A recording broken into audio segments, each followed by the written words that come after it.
Salut à tous et bienvenue sur Carton Rouge TV. On se retrouve après le match Reims-Saint-Etienne. Les Stéphanois se sont inclinés 3-1 au stade Auguste Delaune à l'issue d'un match d'une tristitude absolue. Oui, je sais, tristitude, ça n'existe pas. C'est le titre d'une chanson, mais c'était vraiment le terme approprié pour ce match qui a été d'un très faible niveau technique avec beaucoup de déchets dans le jeu, surtout côté stéphanois, un nombre de passes ratées incalculable.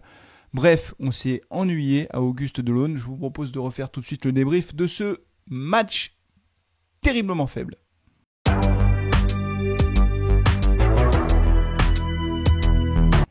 Les Verts ont donc perdu 3-1 quelques jours après avoir écrasé Nice à domicile 4-1. C'est incompréhensible, on en parlera dans la deuxième partie de Carton Rouge. Peut-être qu'il y a des explications à chercher du côté du turnover de Claude Puel, mais en attendant, quand on refait le débrief de ce match, on a eu une première mi-temps épouvantable pour la Saint-Etienne, épouvantable. Il n'y a rien eu dans le jeu. Aucune occasion, ou quasiment aucune occasion. C'est Reims qui a ouvert le score de façon un peu chanceuse quand même, il faut le dire. C'est un ballon contré, un ballon dégagé par Fofana, contré par Silva qui revient dans les pieds de Houdin qui fait un retourné acrobatique un peu chanceux qui trompe Stéphane Ruffier. Reims ouvre le score à la 10e minute et ils vont tenir ce résultat jusqu'à la mi-temps. À noter quand même qu'ils auraient pu marquer un deuxième but par l'intermédiaire de Dia à toute fin de première mi-temps sur une passe ratée de Fofana, une passe latérale interceptée par Dia. Elle était à destination de Perrin, mais du coup on a failli prendre un deuxième but. Bref, finalement à la mi-temps, 1-0, on s'en sort pas si mal. Ça aurait pu faire 2-0 au compteur. Toujours est-il que les Stéphanois n'ont rien montré pendant cette première mi-temps. Franchement, ça a été d'une pauvreté technique et dans le jeu. Vraiment, on est retombé dans nos travers. Et en deuxième mi-temps, ça a été un peu mieux, on va dire, des 15 premières minutes de cette deuxième mi-temps, c'est-à-dire qu'entre la 45e et la 60e minute de jeu, les Verts ont montré un visage un peu plus tonique, un peu mieux, j'ai envie de dire, voilà, c'était un peu mieux, et du coup ils ont égalisé puisque Romain Amouma, qui n'était pas titulaire, a récupéré un ballon suite à un centre de Franck Honora, a frappé du gauche, frappe croisée qui trompe le gardien Rajkovic. On se dit à ce moment-là, à l'heure de jeu, que les Verts avaient fait plus dur en égalisant, mais voilà, les Verts sont retombés dans leurs travers habituels puisqu'on a pris un deuxième but. Quelques minutes seulement après avoir égalisé à la 67e, c'est une remontée de balle de Abdelhamid qui va décaler sur le côté gauche le numéro 7 Chevalrin qui va déposer un magnifique centre du gauche sur la tête de Dia, magnifique au point de pénalty qui trompe Stéphane Ruffier. C'est un très beau but, franchement, dans la construction, je trouve le but beau, mais qui profite aussi de la passivité de la défense stéphanoise, il faut le dire, qui a été vraiment pas bonne pendant ce match-là. En tout cas, Loïc Perrin est battu sur ce coup-là, il voit le ballon passer au-dessus de la tête et Dia, lui, met le deuxième but. Les Verts, par la suite, n'ont pas réussi à se créer réellement d'occasion. Il y a eu un changement un peu bizarre de Claude Puel. On reparlera aussi du coaching de Claude Puel dans la deuxième partie de Carton Rouge, mais franchement, on ne voyait pas comment les Verts pouvaient égaliser, ne se sont pas créés d'occasion, même en deuxième mi-temps. Ça a été très triste et un troisième but a été inscrit, un de plus en toute fin de match. On prend beaucoup de buts en fin de match et là c'est Doumbia qui était rentré en cours de jeu, qui a récupéré un ballon dans les pieds de Honora, qui fait une faute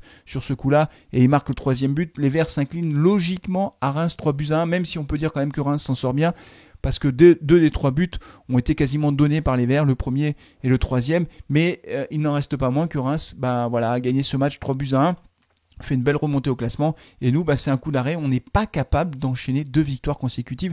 C'est un vrai problème, mais d'où vient ce problème ? Je vous propose un début d'explication en deuxième partie de Carton Rouge.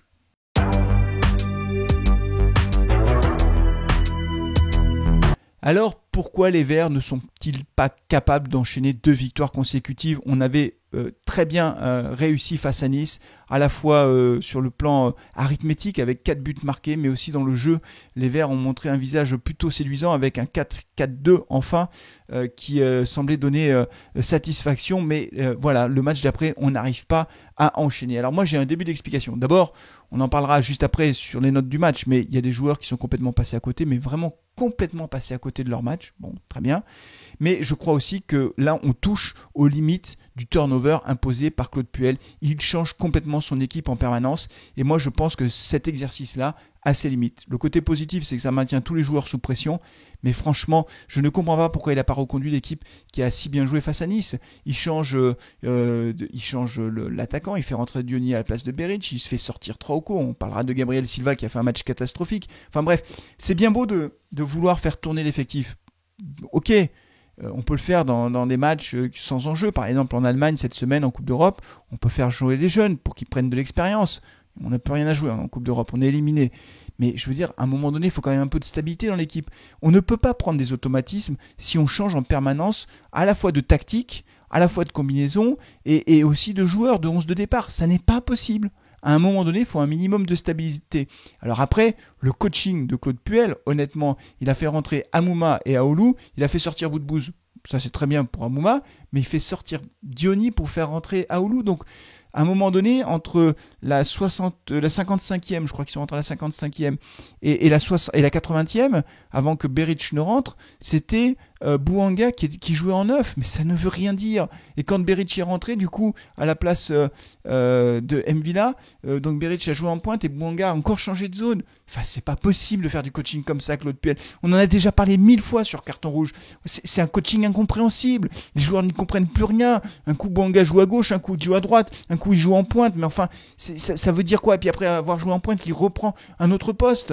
Ça ne tient pas la route, ça n'est pas possible. Voilà, donc deux points de critique. La première critique, c'est un turnover qui me semble trop fort. Voilà, les joueurs n'ont pas le temps de prendre leurs automatismes.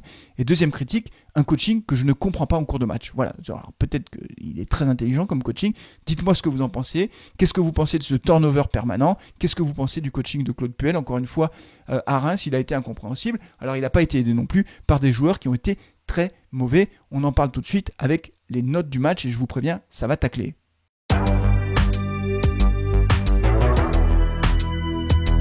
Allez, on commence avec Stéphane Ruffier. Stéphane Ruffier, mauvais match. Voilà, mauvais match. Il n'a pas fait un arrêt et il en a pris 3.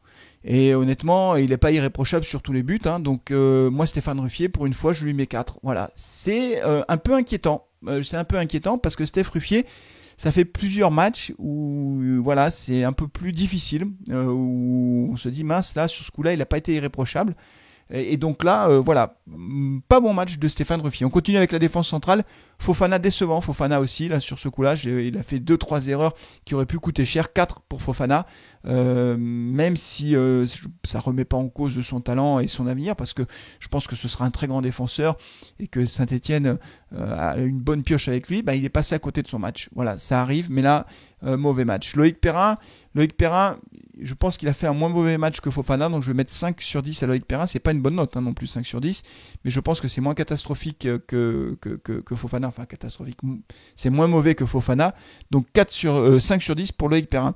On va continuer avec les latéraux. Mathieu Debuchy, il n'a pas fait un grand match, il n'a pas fait de grosses erreurs non plus, donc 5 sur 10 pour Debuchy.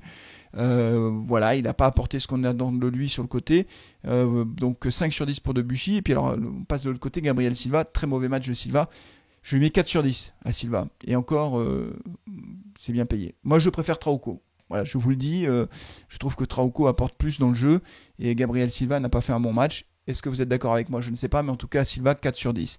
Yann M'Vila, c'est plus possible, voilà, faut le dire, ça n'est plus possible. Yann M'Vila, il doit rester sur le banc. Il a perdu sa place de titulaire pour moi. Franchement, dans le jeu, il n'apporte plus rien du tout. Yann M'Vila, ce n'est plus le même joueur. Je ne le reconnais plus. 3 sur 10 pour Yann M'Vila. C'est le flop de ce match. Vraiment, très décevant Yann M'Vila. Camara, il a fait un match moyen. Il n'a pas été le plus catastrophique. Donc je vais lui mettre un 5 sur 10 à Camara. Il a essayé de donner un peu de rythme. Voilà, il a essayé de porter un peu le ballon, donc on peut pas lui enlever ça. Donc match moyen pour Camara, mais moins mauvais que Yann M'Vila, beaucoup moins mauvais. Franck Honora, il est à l'origine du but stéphanois, mais il a concédé un but aussi en quelque sorte, puisqu'il a fait une grosse erreur. Donc Franck Honora, je vais lui mettre 5 sur 10. Il n'a pas fait un grand match non plus sur son côté droit. Voilà, 5 sur 10 parce qu'il a été à l'origine du but stéphanois, mais sinon il aurait eu 4 sur 10 également. On continue avec Denis Bouanga. Denis Bouanga, il a fait un petit match aussi. Je ne l'ai pas trouvé... on sent qu'il est agacé. Voilà, c'est Thomas, j'en discutais avec Thomas au téléphone à la mi-temps. On sent qu'il est agacé parce qu'il n'arrive pas à trouver les automatismes. Il a l'impression de, je pense, beaucoup courir dans le vide et malheureusement de ne pas être beaucoup pédé dans le jeu. Et donc on sent qu'il s'agace. Et là aussi, je pense qu'il est peut-être un peu fatigué parce que lui, pour le coup, il joue beaucoup. Peut-être un peu trop d'ailleurs. Il faudrait peut-être le faire souffler, Denis Bouanga. Donc Denis Bouanga, 5 sur 10 sur ce match. Il n'a pas été décisif et on sent qu'il est un petit peu émoussé. Riyad Boudbouz, je vais lui mettre 4. Alors je lui mets pas 3 parce que 3 je le laisse à Yann M'Vila, mais pas bon match de Boudbouz. Voilà, et on termine avec Loïs Diony. 3 sur 10, Diony, rien, 0. Là, rien. Voilà. Donc c'est sûr que quand tu commences le match avec Boudbouz, M'Vila et Diony, voilà, qui n'étaient pas titulaires face à Nice, c'est pas le même match. Voilà, c'est tout. Faut juste se le dire. Donc du coup, ça pose quand même des questions sur le 11 de départ. Je pense qu'il faut avoir un 11 de départ et qu'il faut le garder maintenant. Parce que là, on voit bien que ces 3 joueurs ont vraiment fait un très mauvais match. Ce ne sont pas les seuls. Hein. Je parlais de Gabriel Silva. Mais globalement, voilà, si on ne peut pas compter sur cette colonne-là, avec M'Vila, Boudbouz, qui n'apporte pas grand-chose dans le jeu, voire rien du tout pour M'Vila, eh ben, je ne sais pas, on va avoir des problèmes. Alors pour l'instant, au classement, on est dans le milieu de classement. Ce qui est fou, c'est que quand on gagne un match, on se rapproche de l'Europe, on s'enflamme. Et à l'inverse, quand on en perd un, on se dit, voilà, notre place, c'est le milieu de tableau. Je vous le redis, quand je vois ce jeu-là, notre place, c'est entre 8 et 12. Voilà, et c'est là. C'est la place de l'AS Saint-Etienne aujourd'hui dans le jeu. Et je crois qu'il faudra un peu plus de stabilité. Voilà, dites-moi si vous êtes d'accord avec ces notes du match. Est-ce que vous, votre flop du match, c'est Yann M'Vila ou pas? Je n'ai pas de top dans ce match. Peut-être Amouma, mais il n'a pas joué tout le match, donc je ne peux pas le mettre en top. Il n'y a pas de top dans ce match, il n'y a que des flops. C'est bien dommage pour nous, on n'arrive pas à enchaîner les victoires. Malheureusement, après cette victoire contre Nice, ça aurait été formidable de pouvoir enchaîner, ça n'est pas le cas. Voilà, il y a le match de Coupe d'Europe cette semaine sans enjeu. Et puis après, le Paris Saint-Germain, malheureusement, je pense que je ne pourrai pas faire le live pour Paris. Dimanche soir, je ne serai pas forcément disponible. Voilà, mais d'ici là, portez-vous bien, ménagez-vous, prenez soin de vous. Et allez les verts, n'oubliez pas de liker la vidéo et de vous abonner. L'objectif, je vous le rappelle, je l'ai dit en live, c'est 2000 abonnés avant Noël. Est-ce qu'on va y arriver? Peut-être. Si toi qui es derrière ton écran, tu t'abonnes alors que tu n'es pas abonné, ça ira plus vite. N'hésite pas à t'abonner et appuyer sur la cloche pour recevoir les notifications. Allez, à bientôt et allez les verts. Ciao.